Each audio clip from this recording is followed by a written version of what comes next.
First off, I want to thank the brave men and women who work behind the wall. I want to thank them on a national level because their job goes unrecognized. How do they try to turn a guard? Well, correctional officer. Sorry, I apologize. But correctional. How you guys doing today? It's Anthony Ganji, host of Tier Talk, and guess what, guys? A milestone for Tier Talk. Besides the fact that we broke 7,500, 3/4 of our way to 10,000, but Russ is interviewing somebody. And this is going to be Russ's first interview. I'm excited to see it. I hope you guys are excited. So I'm handing over the reins of Tier Talk to Russ Hamilton. Russ, take it away, my man. Hi everyone, I'm Russ Hamilton. I'm a retired sergeant with California Department of Corrections and Rehabilitation.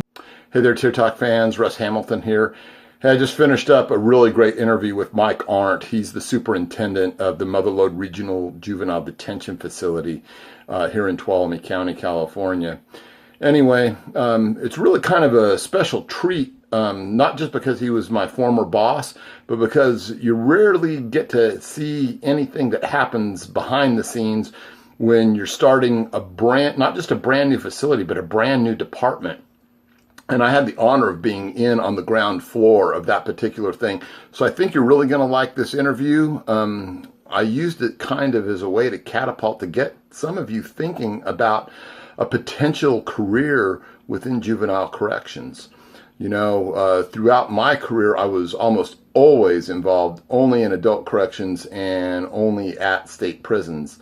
After I retired, I had a chance to get in on this ground floor, and it was the first time I was ever actually involved in something that actually looked like rehabilitation, at least at a close-up perspective where you could see a difference. So anyway, I hope you're going to enjoy this particular video, and everyone, take care, stay safe. Hey there, Tier Talk fans. Russ Hamilton here. Got a very special interview coming up right at this particular moment with someone who happens to be an old boss of mine, Mike Arndt. Hello.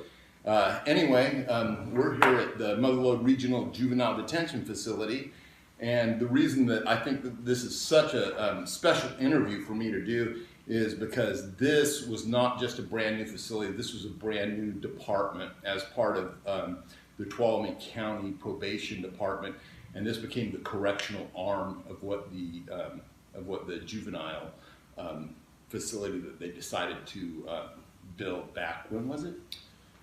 Construction was completed April 10th, 2017. April 10th, 2017.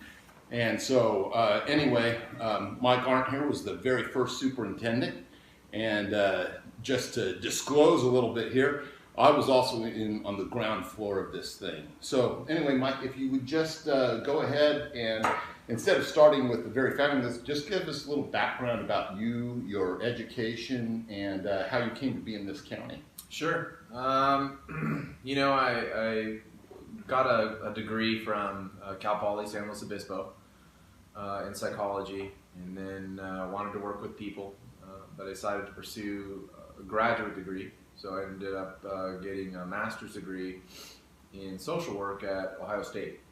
And while I was at Ohio State, I emphasized I tailored my curriculum, my course towards corrections. And so I did my field placements in prisons for adults, and so working with incarcerated adult male and female populations, and so that kind of sparked my interest in wanting to pursue this career, postgraduate degree. From there I moved back to California, and I actually didn't begin my career in corrections. I began it in Child Protective Services. So I worked Riverside County Child Protective Services, investigating allegations of child abuse and child neglect, and so you learn a lot doing that. And then I transferred up to Tuolumne County, where I was working as a Child Protective Services worker, emergency response, investigating abuse of children, and promoted to supervisor. So then I was supervising Child Protective Services, and I was also conducting forensic interviews with youth who were sexually assaulted as part of an interdisciplinary team that investigates child sex abuse in Tuolumne County. So I did that for a long time, and then from there I decided to try something different and get back into the corrections field. And I took a job with the Tuolumne County Probation Department where I was assigned as a juvenile probation officer. And so I did that for a number of years too, where I was a juvenile probation officer. And then given my background in corrections from graduate school and my knowledge of the youth delinquency system in Tuolumne County, they asked me if I would be interested in pursuing the superintendent position to get this thing built, and so that's led me to this job. So that's how we got here today. So when this opportunity first presented itself to you, that was quite a thing, especially at that moment in time, and even now, to be building a brand new facility and a new department. Tell me about how you first heard about this opportunity and what was coming up, and how you ended up being put in charge of the whole thing. So I first heard about the construction plans for this place when I was a juvenile probation officer. I knew that we had the county was pursuing a state grant to pay for the construction of the project, and so that was probably back in 2012 when I initially heard about that. Construction, these projects, especially the grant-funded projects, take a long time to go through the state process, and and finally get the money. So I first heard about it in 2012, and then in 2015, when I was still working as a juvenile probation officer, they started putting some feelers out, saying, okay, we're going to start recruiting for the key position in this, which would be the superintendent position. And so they put out a job flyer, and it was opened up to everybody in the state of California that would qualify, and I happened to be one of the people that qualified. And I applied for it in early 2016, and then interviewed and was offered the job. So then I started working on this project in 2016. So tell us a little bit about what it takes to bring a project like this to fruition, from the construction phase to the development of policy, and to finally end up starting your intake process, and also especially about what it takes to go out and find the people that you wanted to run it here, the officers. Yeah, it was a major undertaking. There's no doubt about that. Just from a construction standpoint, the superintendent and the chief probation officer are working with your county liaison, who's the project manager from the county. Right. But you're also part of the team that includes the contractor who was awarded the grant to build the building, and then the contractor has a construction manager that you're dealing with, and then you're also dealing with the architect. So there's all these key pieces in place, from the contractor to the construction manager to your county liaison to the architect, and we're trying to implement a program that we think will benefit youth in Tuolumne County. And so that means that structurally it has to meet our vision for how we want this place to look and run. So you're talking about weekly meetings with the contractor, daily phone calls with the contractor and the architect and the construction manager. You're meeting with subcontractors. You're meeting with security electronics contractors to get our camera system installed and find out where you want to place cameras strategically.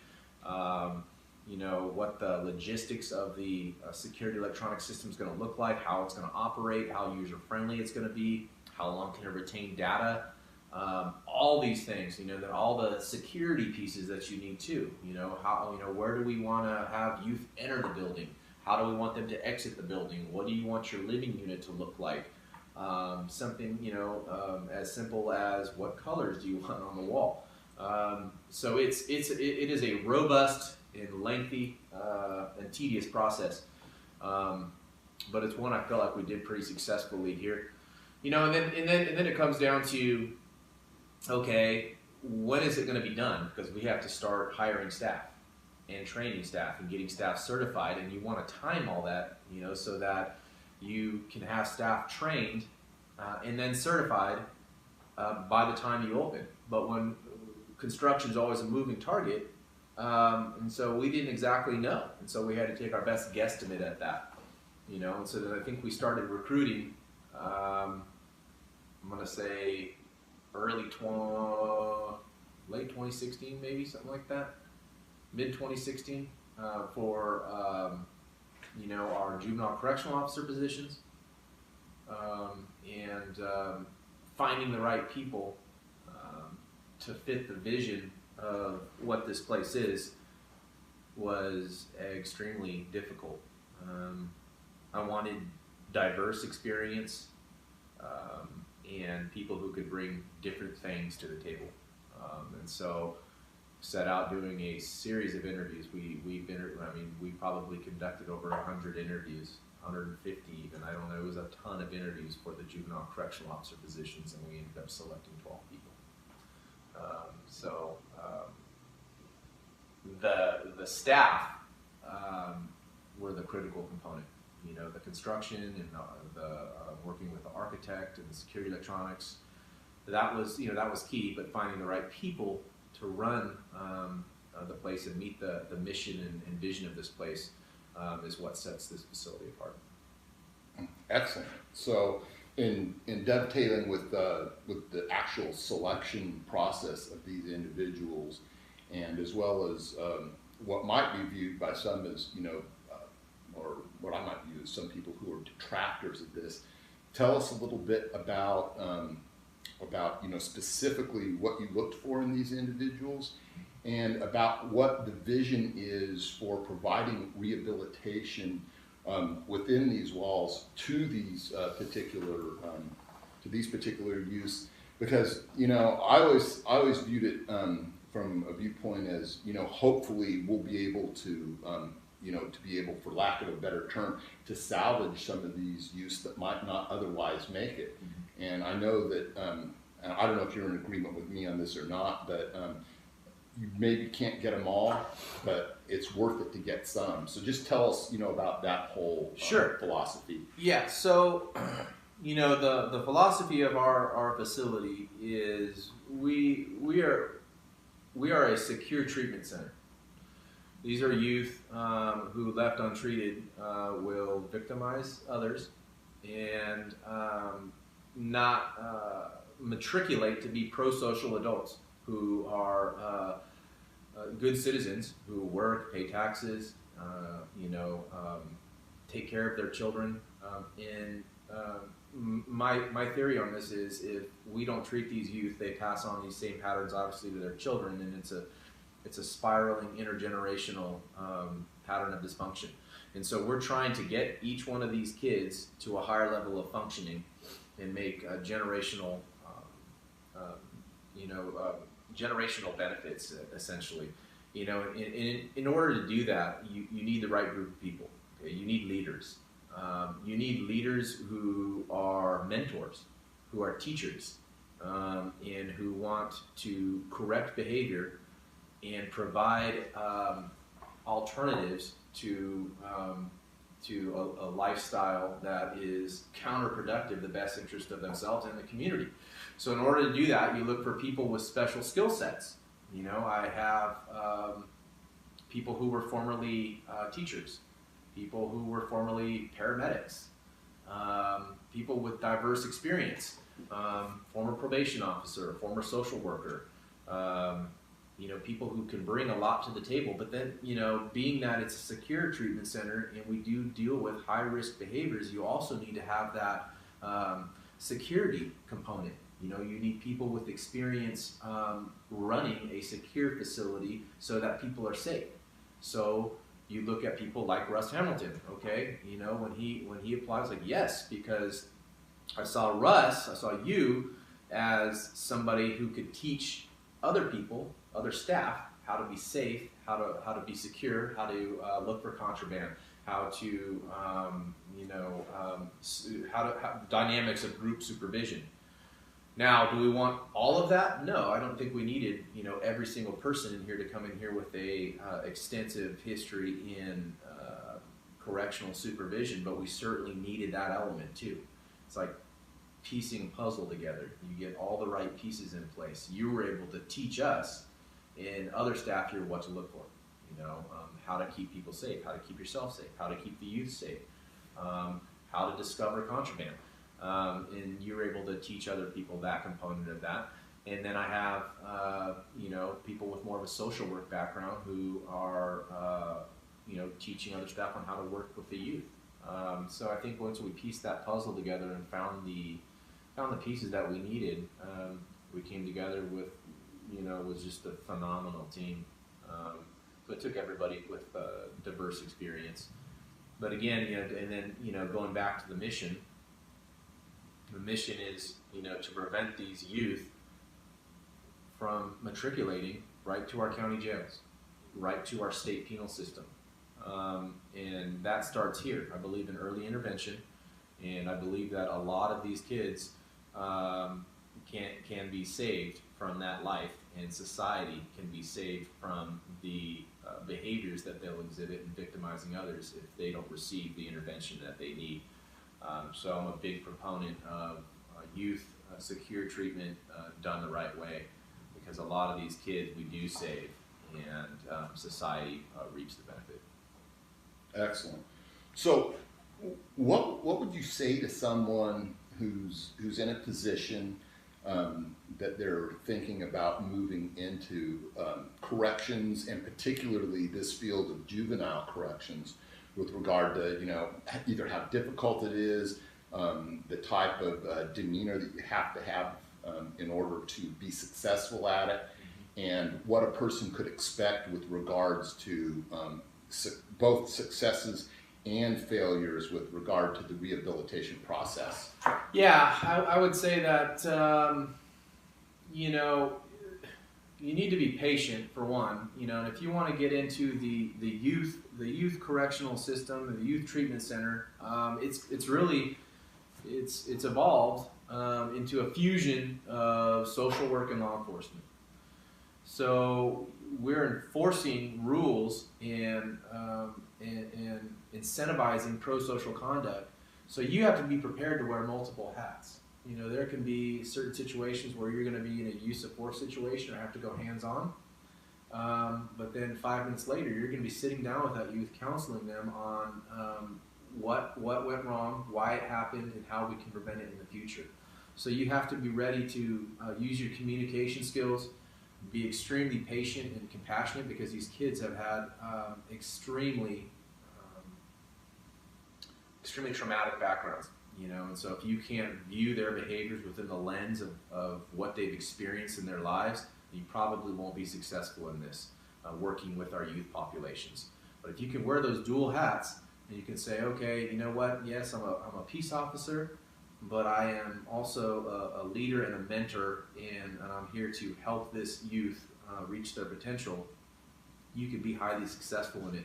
So for people who want to kind of delve into both worlds, of kind of social work and law enforcement, I think it's an amazing opportunity, and it's an amazing opportunity to make a huge difference in the life of a child, but in the life of your community if we can better that child. Other than that, I think when you're working in corrections and you're dealing with all these youth that have come from these horrible circumstances, and we're dealing with that day in and day out, you have to be prepared too to be able to leave work at work, and not live and die on the success or failure of each youth. At the end of the day, if you're doing everything that you can do to give that youth a chance to be pro-social, independent, and a good citizen, then you should leave work knowing that you did everything you could. Because not all these youth are going to be successful. A lot of these youth, we will do everything we can to get them, get their credits back up at school, get them stable, get their mental health stable, get them behaving in a more positive and pro-social manner, get them clean from illicit drugs.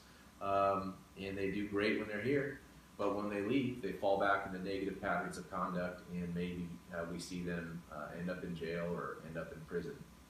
And that can be upsetting. But if you know that you did everything that you could, and we were running the program the right way,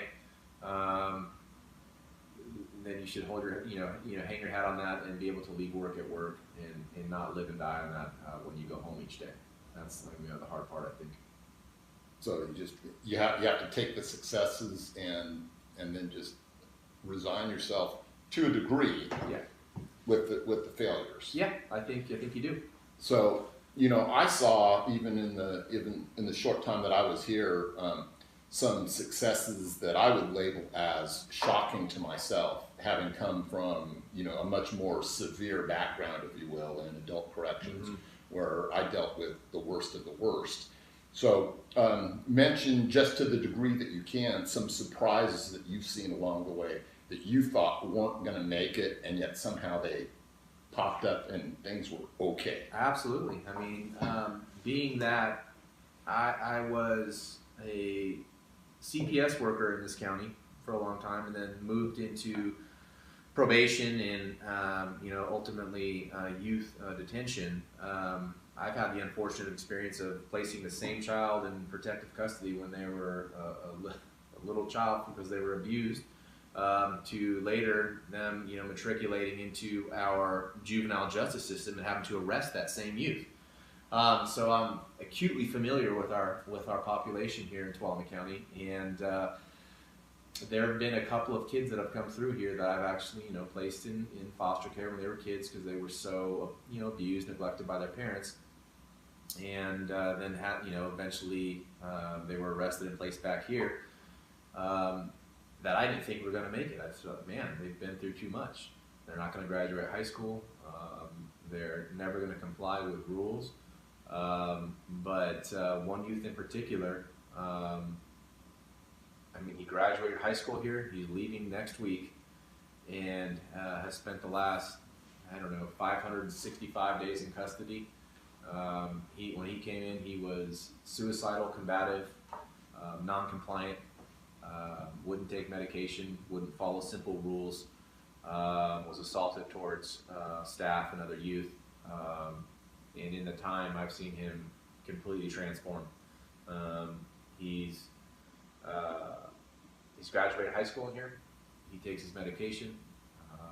He's leaving next week with a plan for the future. He does work around here without being asked. He takes care of lawns. He cleans. He's always looking for something to do to help. And I'm seeing it was like a light bulb that turned on. And I think it was because of all the treatment that he received here. And I honestly believe that he won't leave this facility and go out and victimize other people or not contribute to this community. I believe he will do the opposite. I believe he will contribute to this community. I believe he'll work. He's graduated now. He has every opportunity to succeed. And so that was one example. So you've had, I don't have any idea. I think that when I was last here, I think I booked the 100th coming through here. And so what does the landscape of the Tuolumne County juvenile system look like without Mother Lode Regional Juvenile Detention Facility in the picture? What would that look like? It's bleak. I've been there.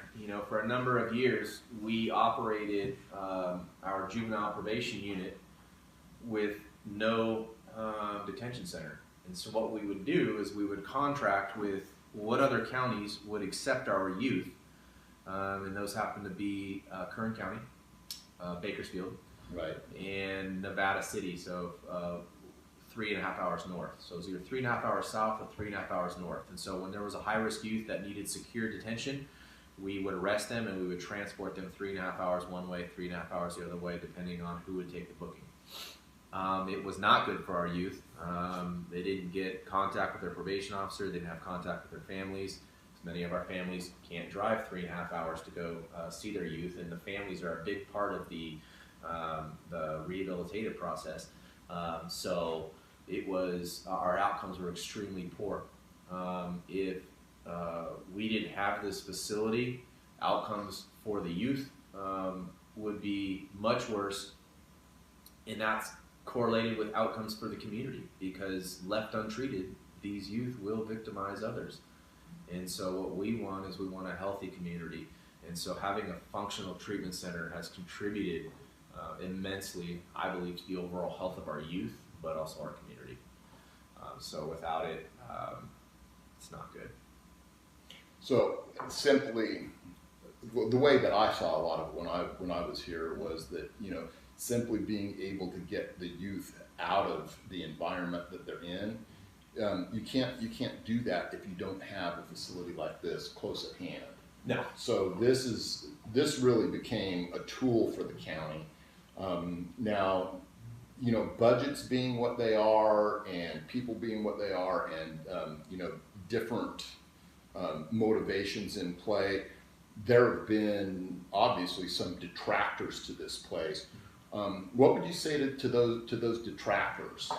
Well, I would say it's a misnomer to call this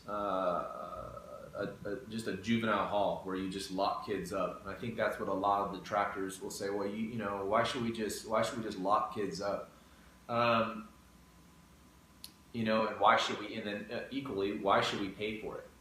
And what I tell people, what I continue to tell people is you're going to pay for it one way or another, only it's cheaper and it's more compassionate to do it this way.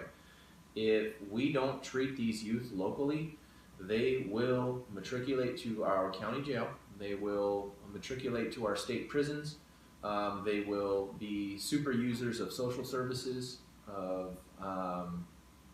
and the unemployment and crime. And so the community pays for it. They just pay a lot more later if you're going to have a youth going to our county jail, going to our state prisons, not working, just going getting on Medi-Cal social services. We need independent, pro-social youth who are going to take care of their own children, and that starts here. And if you want to pay a whole lot more later, then don't address the problem now. But I believe that we can save society a ton of money and prevent multiple victims of crime by treating the youth. So really, society wins, victims of crime win, but the children win, who have an opportunity to go out and do better things with their life. If you ask any one of these kids and you say, hey, do you want to go to prison someday? Do you want to go to county jail someday? They're all going to say no. But do they know how to not do that yet? No. This is where it starts. We're teaching them how to be independent and pro-social. And then one other thing I'll note, and I'll stop talking, sorry, is we're not only treating the child in here. When I'm looking at our kids in here, I'm not only thinking about that kid, I'm thinking about the children that kid will have. And I know if I don't treat this kid is going to have a bunch of children that they don't know how to take care of.